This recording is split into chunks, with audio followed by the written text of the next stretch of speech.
Muchas gracias. El saludo cordial a todos nuestros oyentes, el saludo cordial a todos los que están dándole seguimiento a este gobierno de la tarde. Y quería tocar algunos puntos, no un tema en específico, sino varios temas.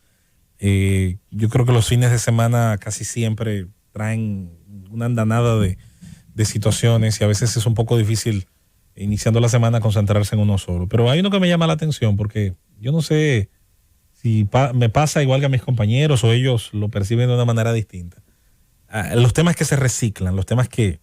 van y vienen, van y vienen, y van y vienen sin ninguna variable nueva, que es lo que a mí más me molesta.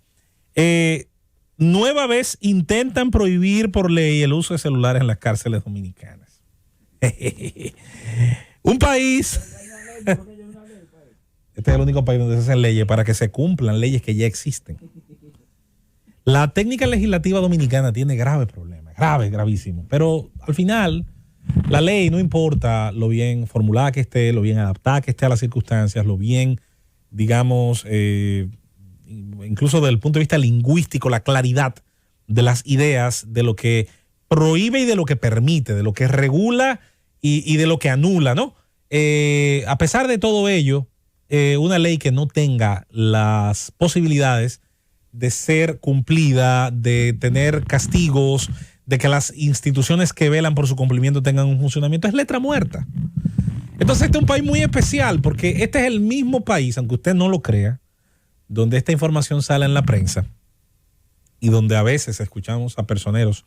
de agencias estatales hablar de este tema en medios de comunicación. Pero es la misma nación donde el Distrito Nacional, la Judicatura Dominicana del Gran Santo Domingo emitió miles, más de varias decenas decena y pico, creo, era una decena y pico, de miles de órdenes de escuchas a ciudadanos libres. Que las investigaciones, mire, yo no creo, yo no me trago ese cuento y conozco poca gente que se lo pueda tragar, que cuando salió aquella cifra de las escuchas autorizadas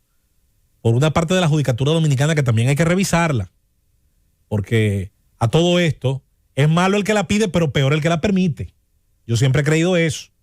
Sobre todo cuando muchos de esos casos, me atrevo a decir que la inmensa mayoría, por no ponerle un porcentaje que para mí se acercaría quizá al 99%, no eran justificables en un proceso. No se podía justificar cuál era el ilícito que se perseguía, comprobar. Y lo de las escuchas telefónicas, todo el mundo sabe lo lejos que llegó, el uso que se le ha dado aquí en nuestro país. La extorsión ha tenido como materia prima la escucha telefónica, por muy diversas razones. Todas ellas enemigas de las libertades individuales, todas ellas enemigas de la posibilidad de que usted pueda tener incluso dentro de las conversaciones con los suyos, con sus conocidos, con sus socios, con su pareja, con la que no es su pareja, con la que no es su pareja oficial, con la que sí, que usted pueda tener dentro de su coto privado un espacio de maniobra que pueda a lo mejor ser, qué sé yo, moralmente condenable. Bueno, si sale a la luz pública, si queda hacia lo interno de su propia vida, usted y su conciencia, mientras no afecta a terceros. El tema de las escuchas telefónicas es bastante curioso porque para eso hay un grado enorme de libertad, hay un grado enorme de facilidad, hay una judicatura que convenientemente parece que no tiene problemas en permitirlo, hay toda una interfase tecnológica muy cara, por cierto, que le permite tanto a fuerzas del orden como a civiles allegados a las mismas tener acceso a eso. Y sin embargo, al mismo tiempo estamos diciendo que ahora hay que hacer otro cuerpo legal para tratar de impedir las llamadas telefónicas desde las cárceles. Llamadas telefónicas que todo el mundo sabe permiten desde las celdas de las prisiones de la República Dominicana seguir manejando estructuras criminales, seguir operando actividades criminales, seguir dirigiendo desde las celdas y desde los espacios donde se hacen esas llamadas, seguir dirigiendo desde ellas acciones directas del crimen. Y cada vez que una cárcel deciden por alguna razón, Escobita Nueva Barre bien, revisarla de arriba para abajo por un par de semanas, no es casualidad que se caigan las llamadas de supuestos concursos de ciertas marcas, de llame aquí, de llame allá, de usted se sacó tanto, pero tiene que poner una recarga telefónica, etcétera, etcétera, etcétera. Ni hablar, porque incluso esos casos, aunque peligrosos, son ciertamente un mal menor en comparación a lo que sí yo pienso es más grave de esa posibilidad, y es el hecho, insistimos, de que estructuras criminales que tienen a sus gerentes en las cárceles, pues puedan desde ahí seguir haciendo sin ningún problema su trabajo de gerenciamiento. Esa es la realidad con respecto al tema de las llamadas desde las cárceles. Y bueno, mientras esto ocurre, me parece pues bastante curioso que estemos hablando de hacer otro cuerpo legal. El otro tema que queríamos tratar, Esteban, y menciono al compañero Esteban por el tema económico y porque yo recuerdo, trato de que mi memoria en eso se mantenga ejercitada, que una de las cosas que nosotros hablábamos en los programas a distancia, los programas que hicimos desde el hogar, en el inicio pues de la pandemia, en el momento tal vez más duro del régimen de estado de excepción y toque de queda, una de las cosas que recuerdo haber hablado en ese trío que teníamos en ese entonces era el hecho de que países del mundo donde la situación de la pandemia había golpeado muy fuerte, y especialmente recuerdo el caso italiano, específicamente recuerdo el caso de la nación italiana, debía el gobierno de esa nación, desde el mismo momento en que la afectación económica era inminente, sin dejar de preocuparse por el terrible pasivo sanitario, ya en ese entonces Salvio y todos otros esos políticos estaban preocupados por la situación que iban a atravesar las empresas, sobre todo medianas y pequeñas. Y ya se manejaba un concepto o de amnistía fiscal o de vacaciones fiscales, un término que manejó mucha de la prensa europea en ese entonces. Era un diseño en el cual el Estado posponía el cumplimiento de una serie de obligaciones fiscales. Ya de por sí Italia había tenido una reforma relacionada a lo fiscal el año anterior que buscaba reducir gran parte de la carga, sobre todo para ciertos actores económicos que buscaran refugio en la banca italiana, e incluso afectó hasta el deporte, señores. Incluso futbolistas de muy alto nivel fueron a Italia precisamente porque la legislación fiscal era muchísimo más positiva que la de países que abandonaban. En el caso que concierne ahora a la pandemia, naciones del centro de Europa, sobre todo la antigua banana azul que termina en Holanda y Bélgica, en esa costa, pasa por Alemania, llega hasta Suiza, y en el caso de Italia, ya en la parte sur del continente, pues preparaban desde ese momento acciones legales, acciones de legislación interna, ya fueran de manera permanente o ya fueran de manera temporal, que buscaran mantener, incentivar incluso en medio de esa situación la generación de riqueza, el mantenimiento del comercio y la reactivación financiera que todos esos países buscan. Ayer se inauguraba el Mercasibao, ¿no? Y en medio de esa inauguración, donde estaba presente Ito Bisonó, quien dirige pues el Ministerio de Industria y Comercio, y MIPYMES, pues la representación nacional de esas empresas medianas y pequeñas hizo una petición como tal. Y esa posibilidad incluso de buscar una formalización con un premio, no con un castigo, como es actualmente convertirse en actor fiscal. Usted se convierte en actor ahora mismo fiscal para cobrar un cheque, para cobrar una factura, y le van a exigir convertirse, regularizar su condición de sujeto fiscal, y usted a partir de ahí la sensación que va a tener es: ¿para qué diablos hice esto? ¿Para qué lo hice? Porque lo que terminé fue de convertirme en un sujeto fácilmente, se puede atrapar, se puede seguir de alguna manera, y usted en lo adelante va a tener la espada de Damocles sobre su hombro. Cuando lo contrario, el sistema debe diseñarse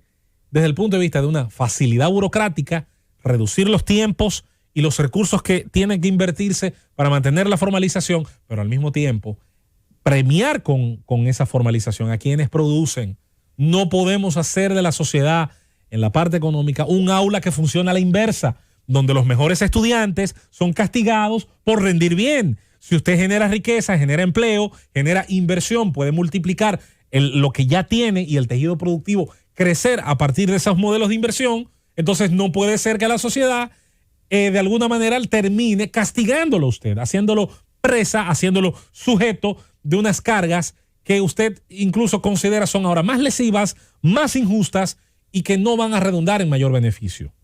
El ministro actual de Industria y Comercio, yo sé que es un aliado de esa manera de pensar. Ahora se necesita que toda la estructura de gobierno entienda que ese anuncio debe ir de la mano, y ahí está la parte difícil desde el punto de vista político, de admitir que hay unos sobrecostos en la carga estatal y que los mismos tendrán, así de manera quizás gradual, así tal vez de manera pensando a futuro por el mismo elemento de la crisis, tendrá también el Estado que sincerizar una parte de ese gasto, reducirlo, buscar cortarlo. Ya algo se está haciendo con el tema de las instituciones que no son necesarias. Tendrá que seguirse profundizando en eso, pero lo están pidiendo los empresarios, lo están pidiendo esos actores, que muchos de ellos por sí mismos no pueden presionar a nadie, que muchos de ellos por sí solos no pueden al poder mirarlo de tú a tú y sentarlo en la mesa de negociación de privilegios, sentarlo y pedirle condiciones especiales. Las MIPYMES tienen necesariamente que en ese sentido trabajar como bloque, muchas veces incluso pueden coincidir en ese bloque sujetos de competencia directa. Ya lo decían los economistas de la Escuela de Chicago, el libre comercio puede hacer que gente que tiene todo para odiarse colabore entre sí por la ganancia mutua, y por eso perfectamente hay productos que necesitan que la puerta la fabrique alguien, que la goma que lleva esa puerta la fabrique otra persona, y que otras partes del todo sean fabricadas por otros sectores. Y así en muchos países funcionan esas cooperativas, sobre todo industriales, que permiten al final tener un producto de alto valor agregado de muchísima calidad. En el caso que tiene que ver con nosotros, es esencialmente servicios, retail, son esencialmente detallistas. Es una parte todavía del comercio no tan desarrollada, pero muy importante cuando usted mide la incidencia que tiene en el empleo. ¿Acaso todo el que usted conoce trabaja en una gran corporación? No, imposible. Saque una lista mental de la gente que le rodea, dónde trabaja, dónde labora. Fuera del Estado, que es la gran corporación hipertrofiada y que no genera riqueza, no tiene un producto que coloque en el mercado, todo lo contrario, los servicios que coloca en la sociedad deberían facilitar a los demás actores, por ejemplo, la competencia de la seguridad, del agua potable, de la energía eléctrica, de la infraestructura vial y de otro tipo, es la que debería facilitar que el resto de actividades puedan hacerse con un menor costo, con mejores tiempos de entrega y de servicio. Así que ponga el ojo en eso, señor presidente, el señor ministro Bisonó, que yo sé que es una persona que le presta mucha atención a ese tema, y hay que diseñarlo, sobre todo si pensamos que el 2021 es un año de recuperación, es un año de relanzamiento, es un año donde aspiramos, ¿por qué no? Yo lo digo desde ahora, tal vez no es una política del Estado central. Ahora, es una política que a mí me encantaría que pensáramos en ella desde el Estado central, y es la idea incluso de por qué no tener una recuperación récord. Si el año 2004, que fue un año de cambio de gobierno, tuvo la posibilidad de tener una gran recuperación tras la crisis de Baninter, y el 2005 le siguió, y otros países han tenido, tras caídas importantes, asimismo recuperaciones bastante sólidas. Este es el momento de relanzar la reparación y el relanzamiento de la economía dominicana. Y ese pedido de ese sector, yo creo que tiene toda la legitimidad. Es el mismo sector que también ha sido peor tratado por la situación del toque de queda. Es gran parte del sector que ha tenido que sufrir el cierre de una enorme cantidad de negocios, sobre todo los tipos de negocios que se surten y se mantienen,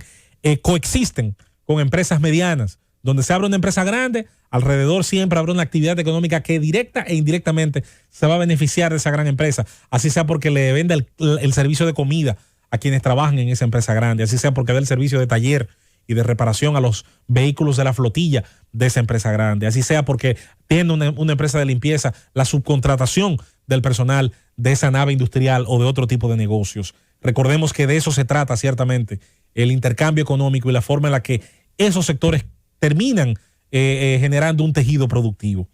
Así que esos dos temas quería rápidamente iniciar este lunes para que no pasaran desapercibidos. El desastre de seguir pidiendo leyes para que se cumplan las leyes que ya existen en el tema de las cárceles, y por supuesto la petición legítima por demás de mejores condiciones para los pequeños y los medianos empresarios.